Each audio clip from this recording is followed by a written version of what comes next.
Então, vamos passar para o nosso Afrânio, né, que fará o estudo essa noite.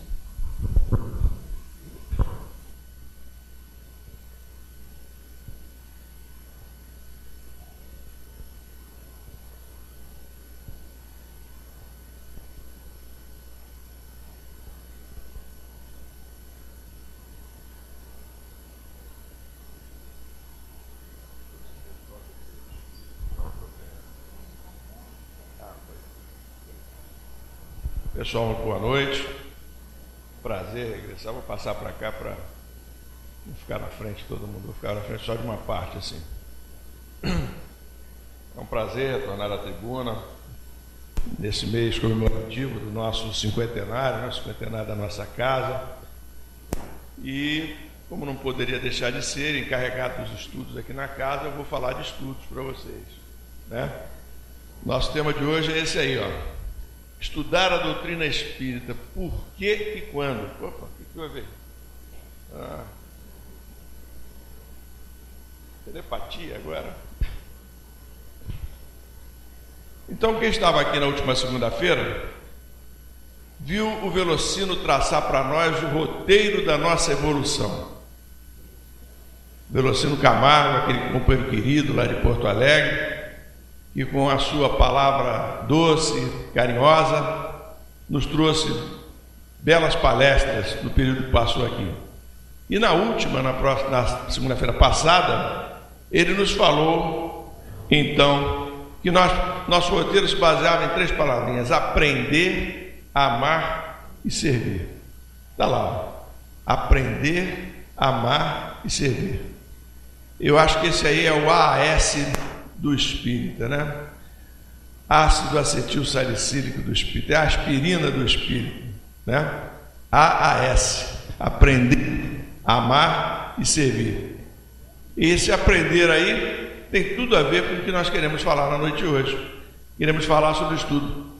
Queremos falar então sobre o primeiro passo que nós temos que dar para evoluirmos. Evolução essa que, como ali a Márcia acabou de ler ali do Livro dos Espíritos, na questão 172, né, Bia?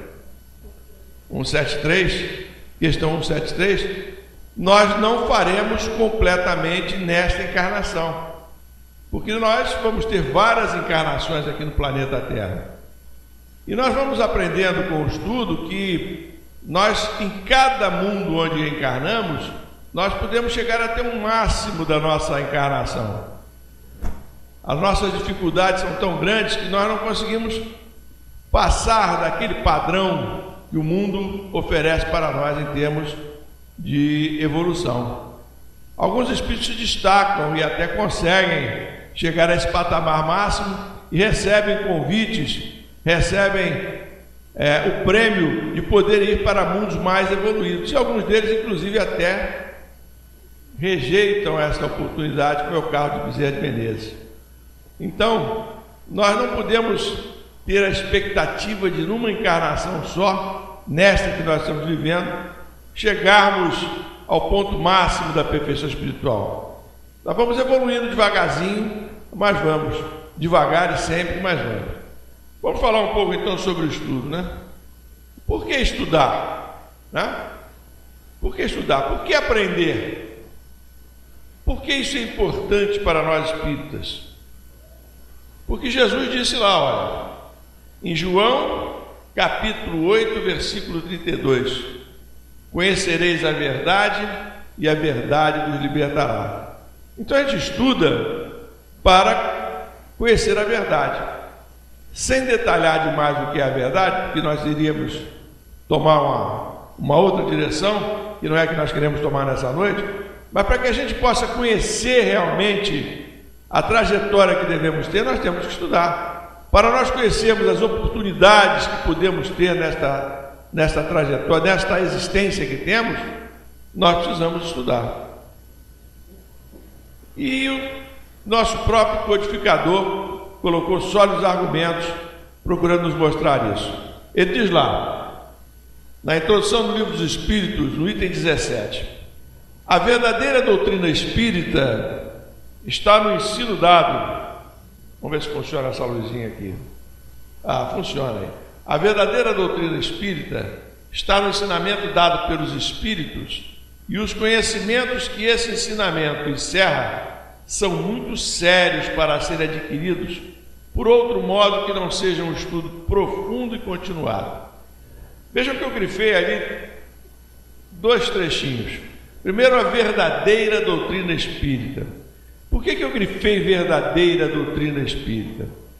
Porque para muitas pessoas, doutrina espírita, pessoas que não são espíritas verdadeiramente, porque os espíritas não fazem essa confusão, mas para muitas pessoas não espíritas verdadeiros, digamos assim, basta que a doutrina tenha manifestação de espíritos e ela é doutrina espírita, quando nós sabemos que não é isso. A verdadeira doutrina espírita é aquela que se baseia nas obras codificadas por Allan Kardec. Essa é a verdadeira doutrina espírita.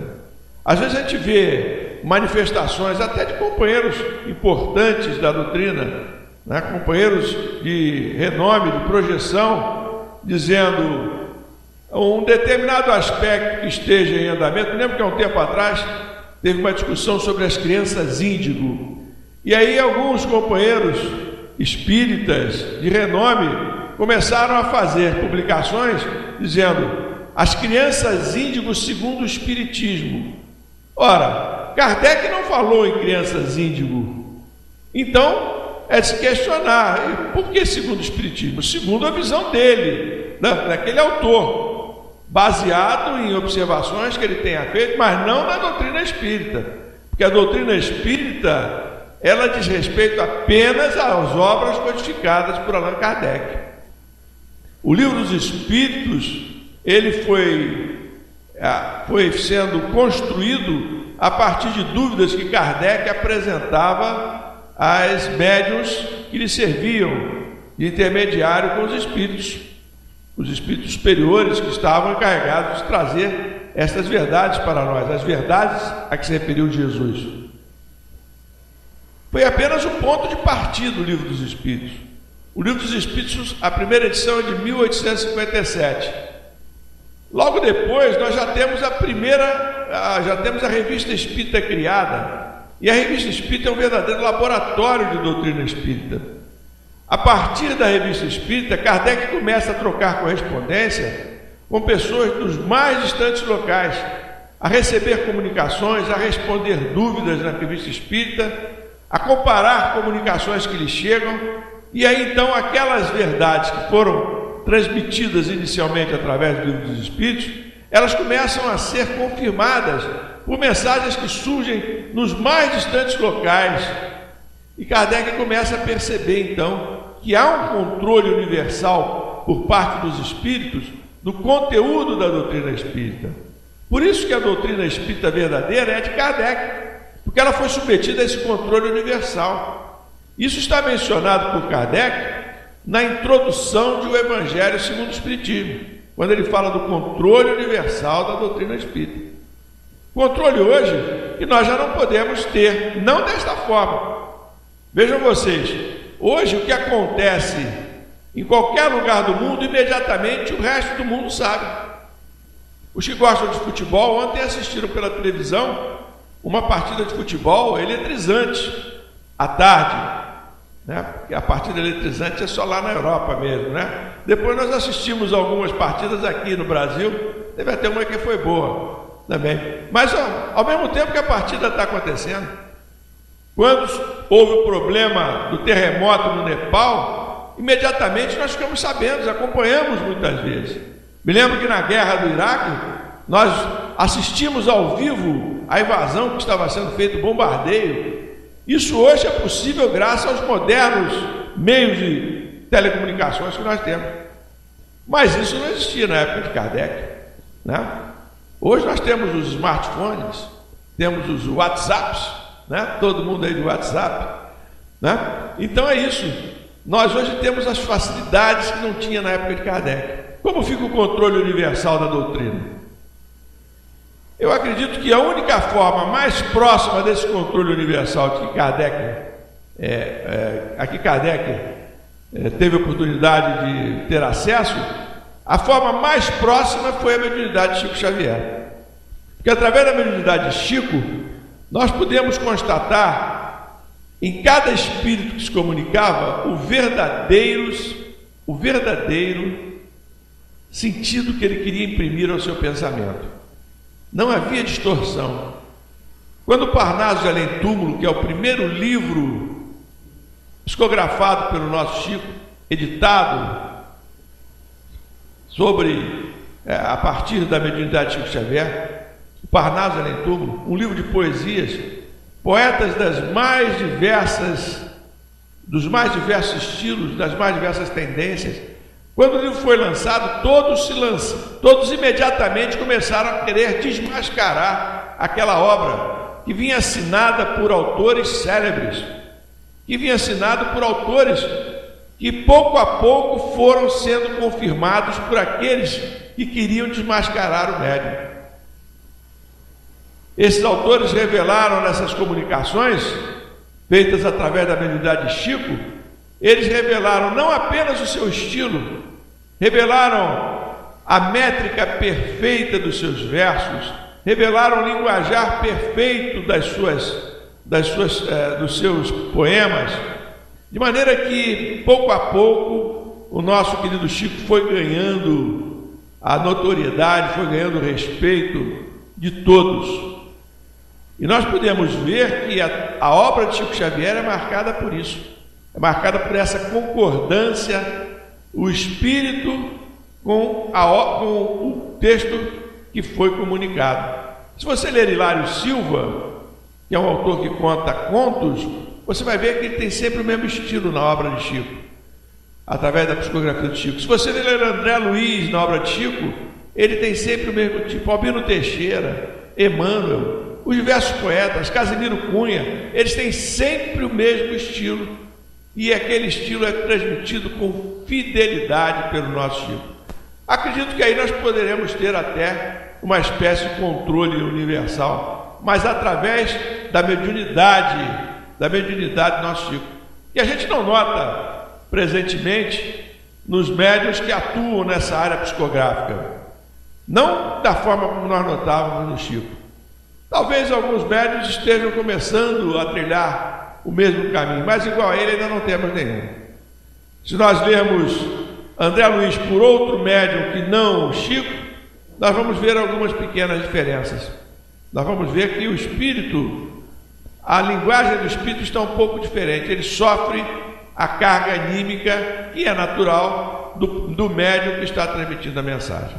Então, meus irmãos, é por isso que eu falo ali a verdadeira doutrina espírita, porque a doutrina espírita verdadeira é aquela codificada por Allan Kardec e que nós podemos dizer foi complementada pelos autores clássicos, Leon Denis, Camille Flammarion, Gabriel Delany, esses autores aí que são os expoentes da doutrina espírita quando nasceu, e que foram também complementados pelos diversos companheiros que psicografaram através de Chico Xavier. Essa é a verdadeira espírita, essa é que vai nos trazer os ensinamentos que devemos realmente basear os nossos estudos, né? E lá no finalzinho eu coloquei para um estudo profundo e continuado. Profundo e continuado. Nosso estudo tem que ser profundo, o mais profundo que pudermos. Isso não significa dizer que num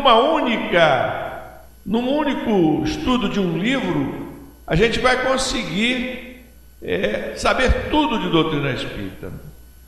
Sinto dizer que não vamos saber tudo de doutrina espírita num único estudo. Nós estamos estudando aí, já estamos várias vezes o Livro dos Espíritos.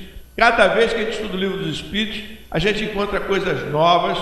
Na turma que a gente frequenta, a gente encontra opiniões diferentes da nossa e a gente vai amadurecendo. Nosso pensamento vai evoluindo dessa forma. Então não podemos ter a pretensão de numa única encarnação, num único estudo de livro, nós conseguimos todo o conhecimento da doutrina espírita. Por isso que a gente está aqui todas as semanas, 2 vezes pelo menos, quem vem à tarde também, 3 vezes pelo menos, estudando à noite, participando das diversas turmas, grupos de estudo que nós temos na casa, estudando os diversos livros da doutrina, estudando o livro de André Luiz, É por isso que nós vamos aos poucos evoluindo. Vamos deixar essa encarnação e vamos deixar coisa para aprender na próxima. Na próxima a gente volta, se Deus quiser, espírita de novo, e vamos continuar os nossos estudos. Estudo profundo e continuado. Então veja isso a longo prazo. Isso não é para desanimar não, gente. Isso aí é para vocês se animarem, mas não ficar ansioso. A ansiedade é a doença do nosso momento, do mundo moderno, né? Hoje nós somos profundamente ansiosos, todos nós, acredito, né? Quem, por exemplo, tem o tal do WhatsApp, porque eu falei aqui ainda há pouco, se o smartphone está ligado e o WhatsApp de repente solta lá um zumbido, lá um assovio, ou qualquer outro sinal, né, característico, né, que nós podemos escolher o som que mais nos apetece, né? Parece que a gente entra parece uma daquelas experiências de Pavlov, né, que a gente fica condicionado àquele negócio ali. Tocou, a gente fica numa ansiedade enorme para olhar quem terá colocado uma mensagem, o que aconteceu, né? E se você resiste assim, de forma corajosa, né, fica assim uns 2 dias sem olhar o WhatsApp, alguém liga para você e diz: pô, você não respondeu a minha mensagem, pô. Isso é a doença do século que nós vivemos. Então, meus irmãos, nós não podemos fazer isso com o estudo. Temos que estudar de forma aprofundada, o melhor que possamos, mas sem ficar nessa ansiedade do momento em que nós vivemos. Bom, eu acho que esse aqui é esse. Kardec fala também em Obras Póstumas, lá num trecho que ele fala do projeto 1868, na página 342, ele diz assim, ó: um curso regular de espiritismo, ele está falando sobre estudo, né? Seria professado com o fim de desenvolver os princípios da ciência e de difundir o gosto pelos estudos sérios. Considero esse curso como de natureza a exercer capital influência sobre o futuro do espiritismo e sobre as suas consequências. Vejam vocês que o Kardec era um sujeito à frente do seu tempo. Eu grifei lá curso regular de espiritismo, que é o que a gente justamente faz nesta casa e na maioria das casas espíritas, com o fim de desenvolver o princípio da ciência. Olha, a nossa ciência se notabiliza por ser, a nossa doutrina se notabiliza por ser uma ciência, ou por ser uma doutrina antenada com a ciência, anda lado a lado com a ciência. Ela não, em nenhum momento, ela diverge da ciência, né? Então, Kardec fala com o fim de desenvolver os princípios da ciência, quer dizer, de adequar, de compreender melhor a doutrina espírita em face das evoluções científicas que fossem surgindo, e de difundir o gosto pelos estudos sérios, né? É isso que a gente pretende com esses cursos regulares, a gente ficar com vontade de estudar de forma séria, porque a gente sabe que o que caracteriza as reuniões sérias é justamente a presença dos espíritos, dos bons espíritos, e eles só comparecem a essas reuniões sérias. Então a gente tem que estudar seriamente. E Kardec fala lá, né, sobre a importância desses cursos para o futuro da doutrina espírita. Outros argumentos, o Espírito de Verdade, no livro Evangelho segundo o Espiritismo, no capítulo 6, item 5, ele diz lá: espíritas, amai-vos, este é o primeiro ensinamento, instruí-vos, o segundo. Essa frase é uma frase lapidar, todo mundo já deve ter ouvido falar, né? Espírita, amai-vos e instruí-vos. Apenas o Velocino apenas inverteu, né? Porque ele falou primeiro aprender, depois amar. E aqui na ordem da frase aqui do Espírito de Verdade, ele fala: amai-vos, primeiro ensinamento, e instruí-vos, né? Sem discutir a ordem certa, né? Eu apenas inverti lá para ficar o AS, né? Mas o importante é que nós precisamos amar e precisamos estudar. O Ângelo Aguarô, que foi um dirigente da doutrina espírita, um dirigente da Federação Espírita Brasileira, e que militou lá no Movimento Espírita do Rio Grande do Sul, ele também diz assim, numa mensagem recebida lá no Sul: Cabe aos espíritas responsáveis pelo movimento espírita uma ampla tarefa de divulgação das obras básicas da doutrina, promovendo um estudo sistemático das mesmas. Essa mensagem do Ângelo Aguarô, ela surge no momento em que a FEB começa a se organizar para fazer os estudos sistematizados da doutrina. Então vejam vocês que o estudo doutrinário, ele está sedimentado, está justificado pelas palavras do nosso codificador e dispoente da doutrina espírita. Efeitos do estudo doutrinário. Quando a gente estuda, o que acontece? O que acontece conosco? O que acontece ao nosso redor? Vamos ver. Primeiro, unidade na vivência dos princípios espíritas. Olha, se todo mundo estuda da mesma forma, todo mundo estuda na mesma fonte, se a fonte é a codificação da doutrina espírita, então todos nós vamos pensar da mesma forma. É claro, vão haver pequenas diferenças em relação à maturidade de cada um, em relação à capacidade de percepção de cada um, né? Isso acontece. Como eu disse, quando a gente estuda qualquer livro da doutrina, a gente estuda a primeira vez, a gente tem uma percepção. Quando a gente estuda na segunda, nós vamos enxergar coisas que não tínhamos enxergado na primeira. Por que isso acontece? Porque nós amadurecemos. Nós todos vamos amadurecendo. A nossa vida é um amadurecimento constante. Não é verdade? Então, nós vamos amadurecendo e vamos compreendendo cada vez melhor aquilo que a codificação, que a doutrina espírita quer nos transmitir. Segundo, se a gente estuda na mesma fonte, que é a codificação, vai haver uma uniformização da prática mediúnica, né? E conceitos que a gente tinha, por exemplo, de privilégios, que porventura se pudesse pensar que o médium tem, que o médium, por ser médium, não precisa estudar, né? Que misticismo ou endeusamento de médiuns é coisa comum. Isso tudo a gente vai vendo que não tem lugar na doutrina espírita, né? Nós sabemos, né, que médium não é um privilegiado, muito pelo contrário, né?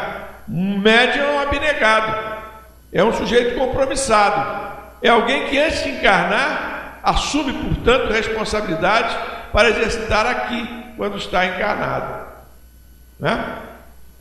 Isso não significa dizer que apenas alguém pode pensar assim: puxa, ainda bem que eu não sinto nada, não sinto nenhum arrepio, não é verdade? Mas lembrem-se que existem dois tipos de médiuns, genericamente falando.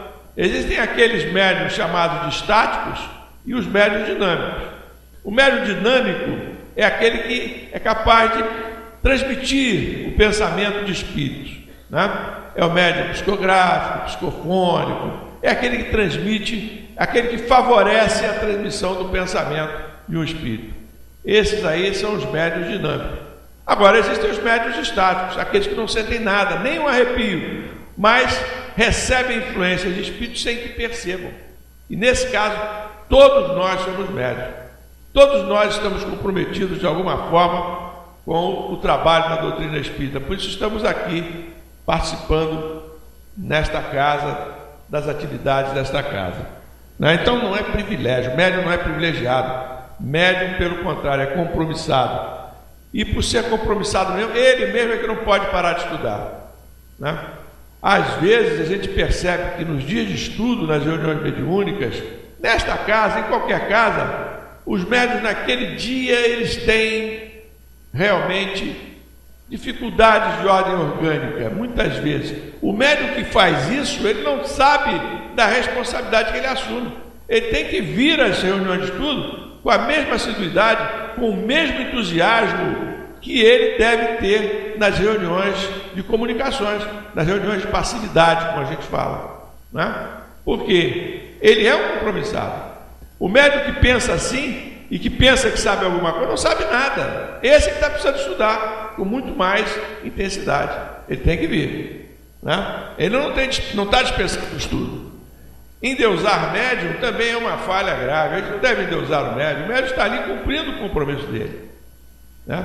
Então, nós devemos respeitar. Não significa que a gente não possa dar uma palavra de estímulo ao médium. Dando uma palavra de estímulo, é uma coisa, endeusar é outra, né?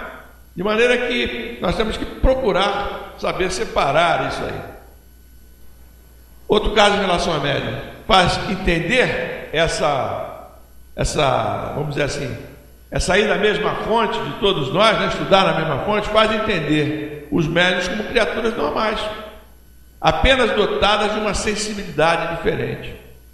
Derruba quaisquer tentativas de transformar a mediunidade em algo místico ou espetacular, para espetáculos públicos e sensacionalistas. Não, aquilo que está ali, o médium é apenas um instrumento. Os espíritos é que são os responsáveis pelas comunicações. Vocês podem ver que nenhum médium sério chega diante de uma coletividade e diz: agora eu vou receber o espírito fulano e tal. Não faz isso, porque ele sabe que não depende dele. Chico resumia isso aí numa frase, dizia que o telefone toca de lá para cá, né? O espírito é que diz quando ele vai se comunicar. Não é o médium que vai dizer: agora eu quero que... Não, eu não quero esse espírito, eu quero outro. Não é isso, né? Demonstra a responsabilidade da tarefa em benefício do semelhante. O estudo é capaz de mostrar todas essas nuances em relação à mediunidade.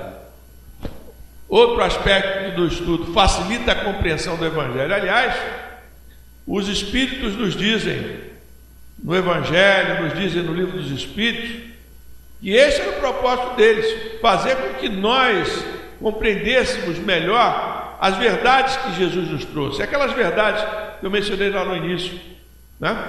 Aquela que nós pensamos lá numa transcrição de João. Nós hoje compreendemos muito melhor o Evangelho graças à doutrina espírita. Se não fosse a doutrina espírita, se não fosse os ensinamentos da reencarnação, ia ficar muito difícil de entender algumas passagens do Evangelho. Vocês não concordam comigo?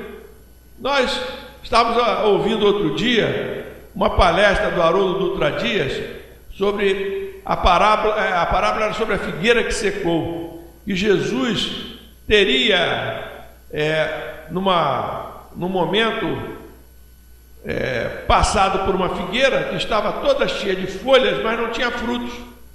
E a passagem do Evangelho sugere que Jesus teria amaldiçoado a figueira e que a figueira, em razão disso, teria secado.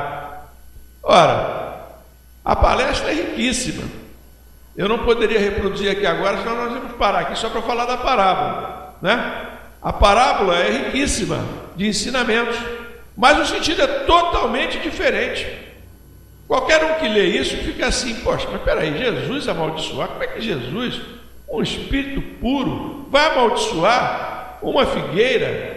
E depois a gente fica sabendo que essa passagem se dá no mês de abril, e abril, lá na região onde eles estavam, era uma região em que não havia figos. A figueira não podia dar figos, então por que Jesus amaldiçoou a figueira? Então a palestra é riquíssima, né? Vale a pena ouvir. Está disponível na internet. Estou fazendo propaganda da palestra, mas aqueles que forem mais curiosos, quiserem ir lá, é só botar no YouTube lá, Parábola da Figueira que Secou, Haroldo Dutra Dias, e vocês vão assistir a palestra toda. A palestra é riquíssima, um sentido completamente diferente. Então a doutrina espírita vem nos mostrar como nós devemos verdadeiramente entender as passagens evangélicas, graças a essa uniformidade doutrinária que nós estamos falando. A reforma íntima é outra coisa que essa fonte única sobre a qual nos debruçamos é favorecida, né? Reforma íntima. O termo reforma íntima já diz tudo, né? É uma reforma que tem que vir de dentro para fora, não uma reforma que possa ir de fora para dentro. Nós temos que nos convencer. E nós temos que nos convencer que isso será feito gradativamente. Como eu disse no início, nós não vamos fazer isso numa única encarnação, não vamos fazer isso em apenas algumas pequenas aulas que a gente frequente de curso ou em algumas palestras que a gente assista. A gente vai fazendo aos poucos, é gradativo, nós vamos melhorando gradativamente. De modo que nós precisamos nos esforçar, e esse esforço tem que ser pessoal. A gente sempre brinca, né? Que às vezes, Quando a gente vem para a casa espírita, tem um familiar que quer ficar em casa e diz para nós assim, bota o meu nome lá, tá? Né? E a gente, tudo bem. Adianta alguma coisa? Bom, os espíritos sempre ajudam, né? Os espíritos sempre ajudam. Mas ele está evoluindo, está fazendo reforma íntima. A reforma íntima tem que ser uma coisa pessoal, tem que partir dele, né? Não significa, ele pode nem ser espírita, mas a reforma íntima tem que ser alguma coisa que vem de dentro para fora. Uma vontade de ajudar, uma vontade de ser útil, uma vontade de trabalhar. Vejam bem, pessoal, eu estou falando aqui do estudo, que o estudo faz por nós, mas não estou dizendo que só através do estudo nós vamos atingir a perfeição espiritual. Porque o lema da doutrina espírita é fora da caridade não há salvação. Né? Nós vemos várias pessoas que são caridosas e não são espíritas. O espiritismo não é a religião do futuro, é o futuro das religiões, como diz Leon Denis. De maneira que nós temos que saber diferenciar as coisas, né? Mas o esforço pessoal, para nós que somos espíritas, é essencial para que a gente faça o nosso progresso, para que a gente evolua, para que a gente faça o crescimento espiritual, como disse aqui Elorimar no seu preparo inicialmente. Nós temos que fazer o nosso crescimento espiritual. Não sei se foi Elorimar ou se foi a Alia que falou. Uma das duas falou em crescimento espiritual. Acho que foi Elorimar mesmo. Eu registrei a expressão, mas não me lembro quem foi. Multiplicadores da mensagem. Com bem que a doutrina espírita... Bota água aqui para mim. Com bem que a doutrina espírita proporciona a quem estuda, surgirá naturalmente um desejo de fomentar a divulgação. Né? Quando a gente começa a frequentar a casa espírita, começa a estudar, a gente fica entusiasmado, não é mesmo, pessoal? Eu me lembro quando eu era jovem, fiquei tão entusiasmado pela doutrina espírita, né? E eu tinha um grande amigo, hoje já desencarnado, que ele fumava muito, e era cardíaco. Ia ter uma palestra na casa espírita sobre os males do cigarro para os cardíacos. Eu não conversei, eu levei o cara para assistir a palestra. O entusiasmo era tanto, né?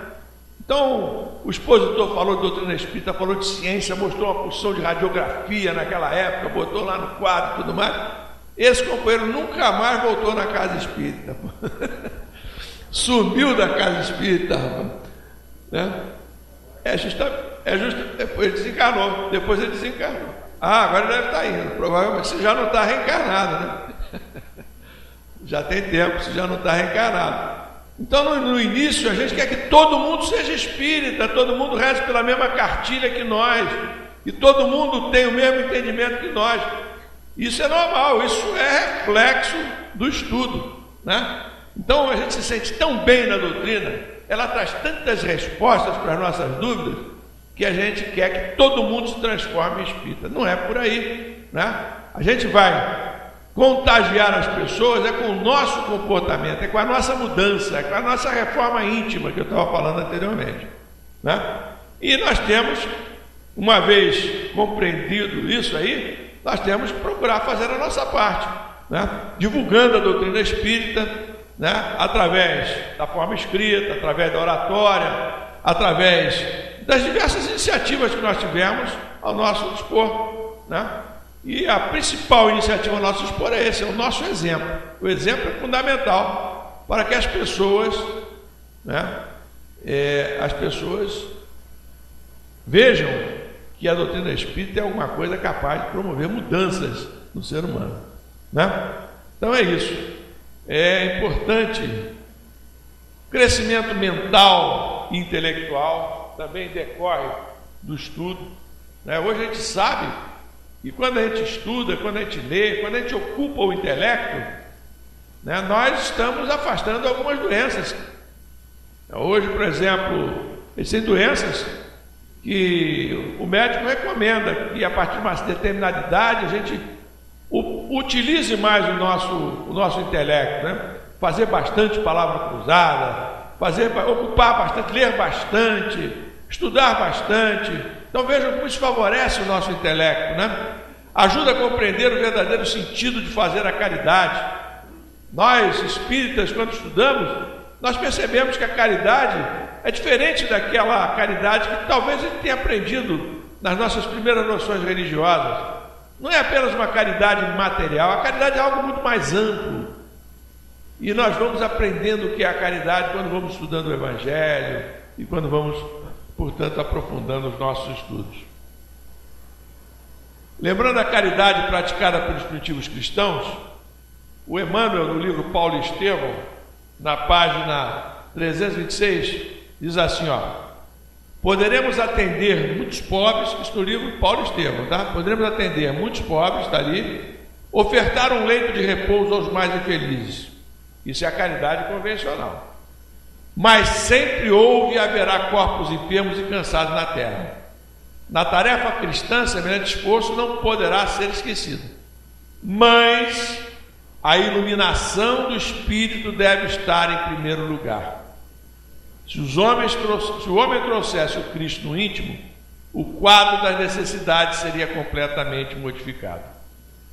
Então, a iluminação do Espírito está em primeiro lugar. Então, é uma nova forma de ver a caridade. Primeiro, a gente tem que se iluminar para poder, portanto, aumentar as nossas possibilidades de ser caridoso.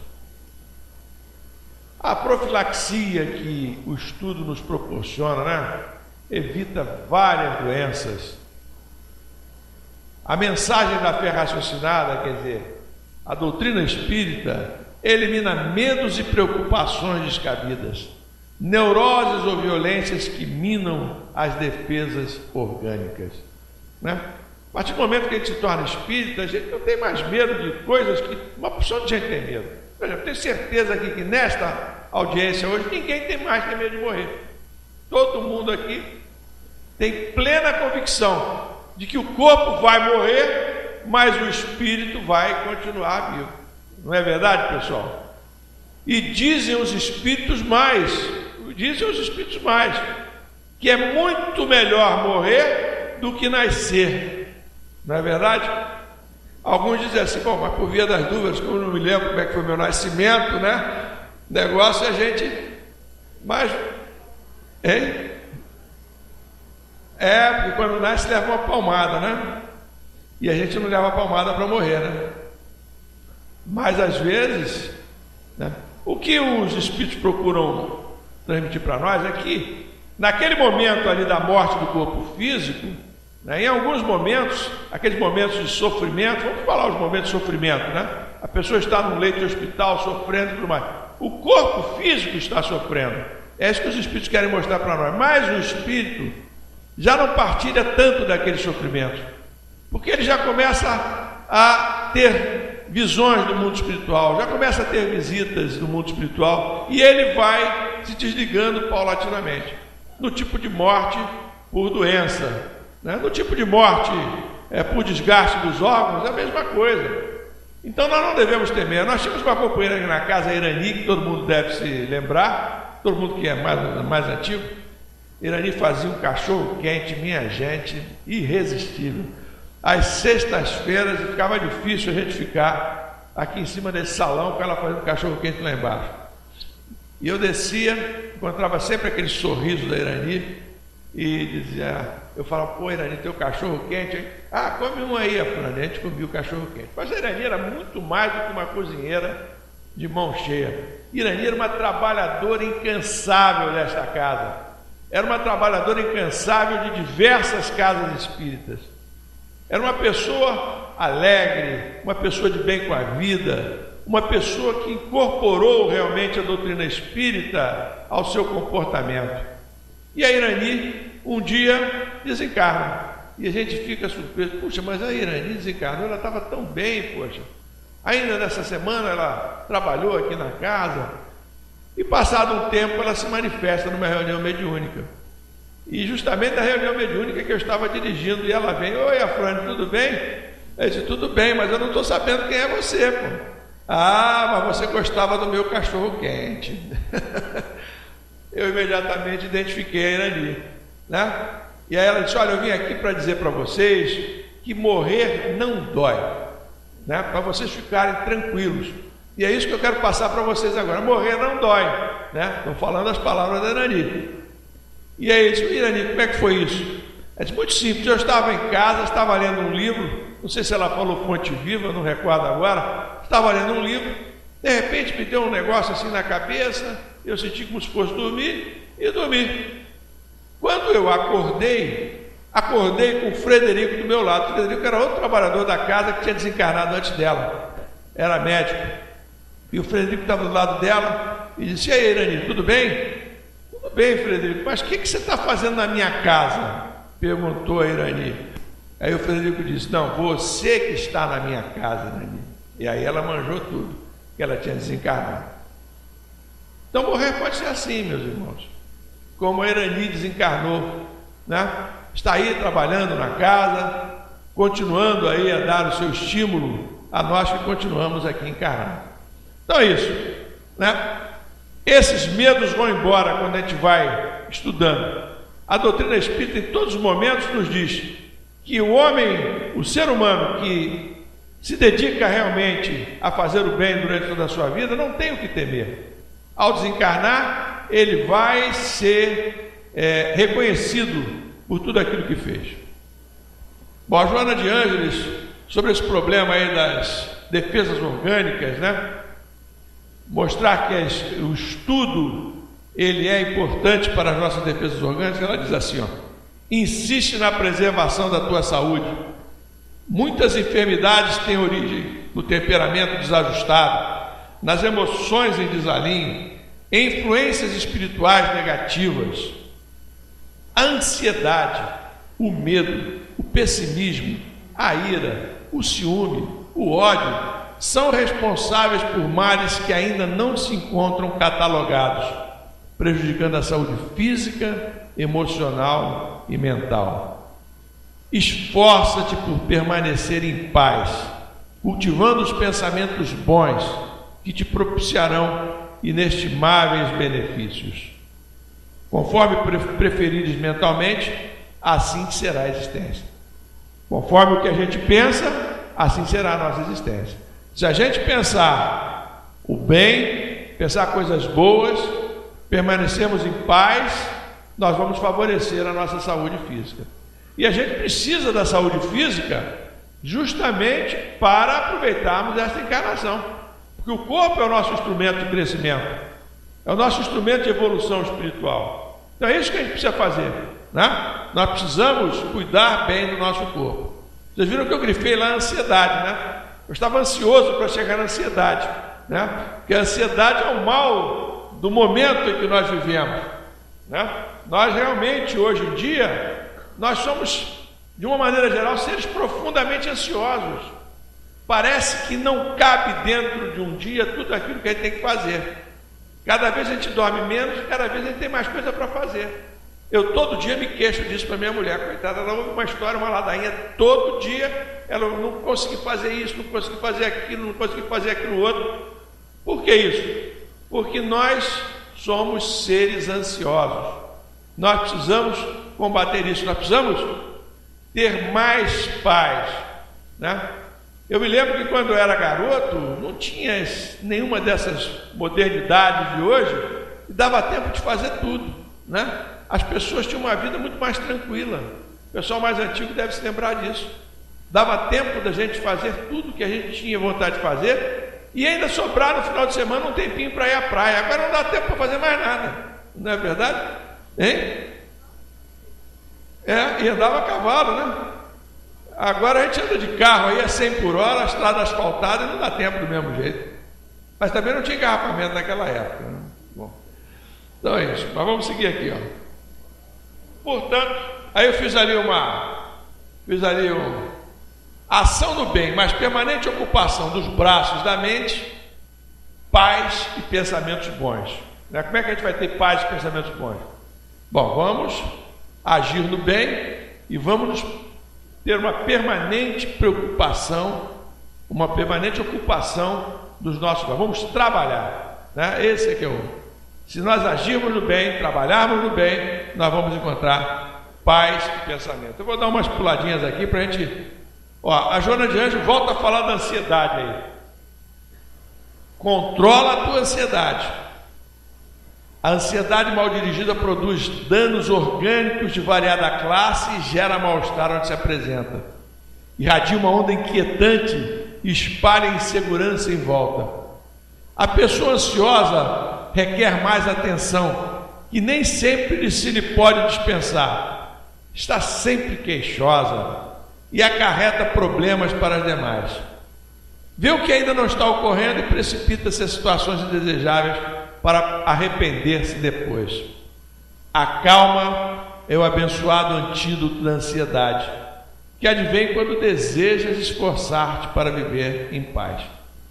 Então temos que ter mais calma, né? Senão a gente vai se tornar inconveniente. O sujeito ansioso demais é inconveniente para o seu companheiro de jornada, né? Está sempre se queixando, está sempre acarretando problemas para os outros que também têm seus próprios problemas. Então nós precisamos ter calma, esse é o antídoto. E a gente estudando na noite de hoje, a gente está podendo ver qual é o posicionamento de uma escritora, de um espírito a respeito desse tema. Vejam, não é o pensamento da doutrina espírita. Como eu disse no início, Joana é apenas um espírito, está trazendo o seu ponto de vista. Bom, forma adeptos mais esclarecidos, né? O estudo nos proporciona isso, nos ensina realmente o que fazer, como fazer e para que fazer, né? Dentro da doutrina espírita. Bom, estamos chegando no final já, então vamos correr um pouquinho mais. Mas quando é que nós vamos estudar? Afinal de contas, somos seres ansiosos, não dá tempo para nada. Acredito que muita gente aqui não tem nem nos cursos, porque não tem tempo, não é verdade? Tudo bem. Quando é que nós vamos estudar? André Luiz resolve o nosso problema.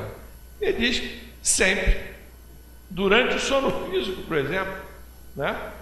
Durante o sono físico a gente pode estudar. Vamos fazer uma prece hoje ao deitar?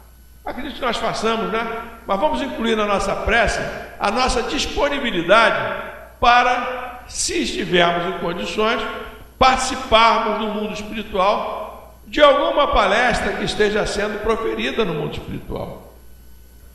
E o André Luiz cita no livro Missionários da Luz um desses momentos. Lá no capítulo 9, ele fala de alguns companheiros, ele diz ali, falando sobre isso, era considerável o número de amigos encarnados provisoriamente libertos do corpo físico através do sono, que se congregavam no vasto salão. Em primeiro lugar, junto da mesa diretora, onde Alexandre assumiu a chefia, instalaram-se os alunos diretos e permanentes do generoso e sábio instrutor. Então, próximo do Alexandre, instalaram-se os desencarnados, que estavam recebendo, portanto, instruções do Alexandre. Distribuíam-se os demais em turmas sucessivas de segundo plano. Calculei a assistência de companheiros nessas condições em pouco mais de 100 pessoas aproximadamente, exceção dos desencarnados que acorriam até ali na mais vasta expressão.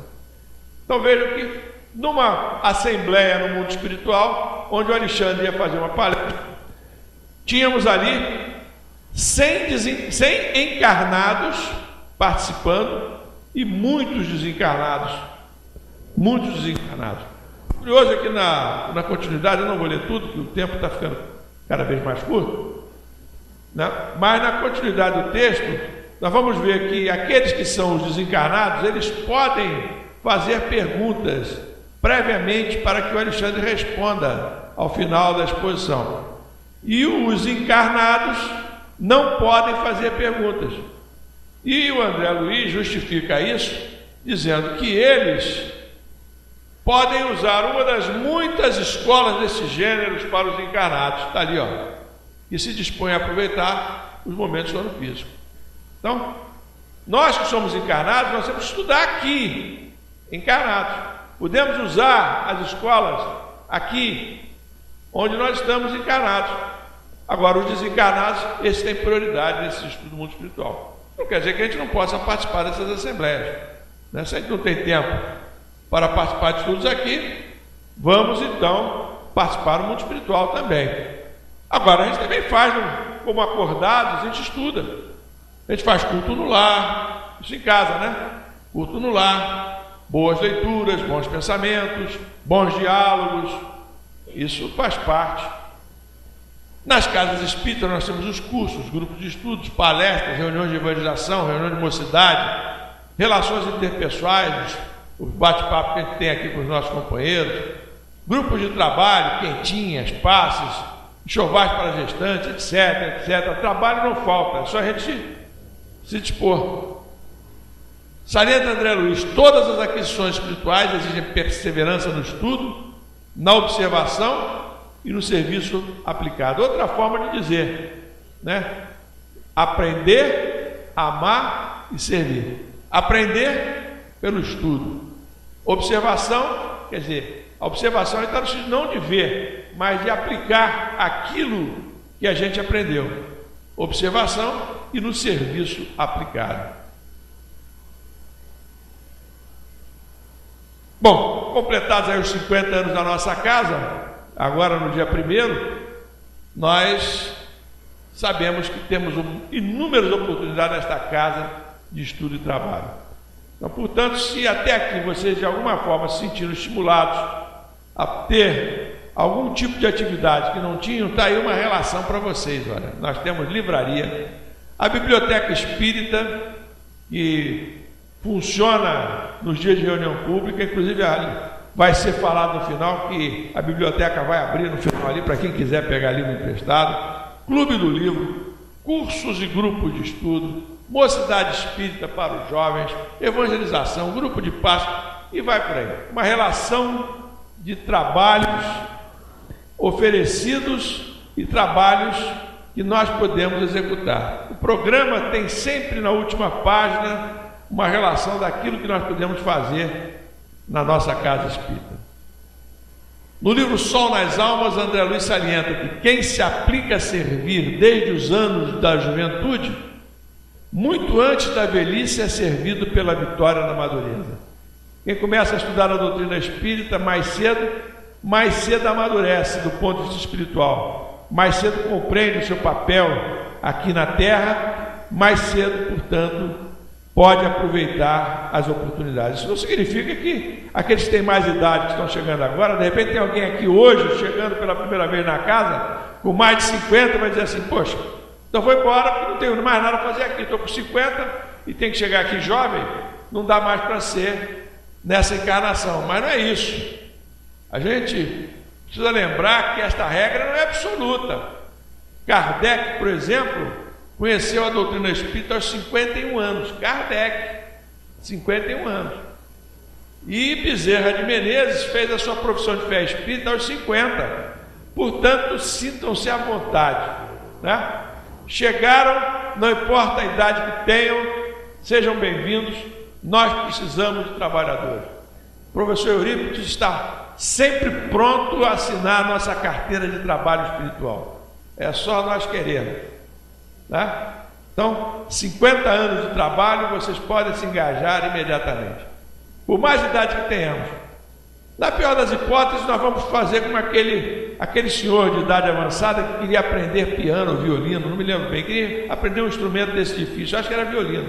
Queria aprender violino, ele vai no professor de música. E o professor de música diz para ele, mas o senhor quer aprender violino com essa idade? O senhor não vai conseguir tocar violino nessa vida. O senhor não vai conseguir tocar violino nessa vida.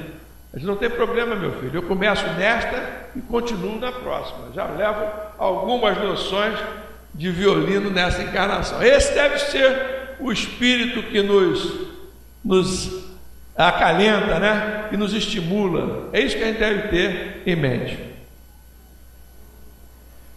A mensagem final está aí, é uma mensagem de Emmanuel, está no livro Intervalos. Amar e saber, ajudar e discernir. Eis alguns dos característicos das almas que se aproximam da residência dos anjos. Quer dizer, aquelas almas que conseguem evoluir mais. Amar e saber, ajudar e discernir. Disse-nos o Espírito da Verdade, amai-vos, eis o primeiro ensino, instruí-vos, eis o segundo. Por isso mesmo, podemos acrescentar que amando-nos uns aos outros e instruindo-nos sempre, entraremos com Jesus na posse da luz eterna. Então é isso, meus irmãos.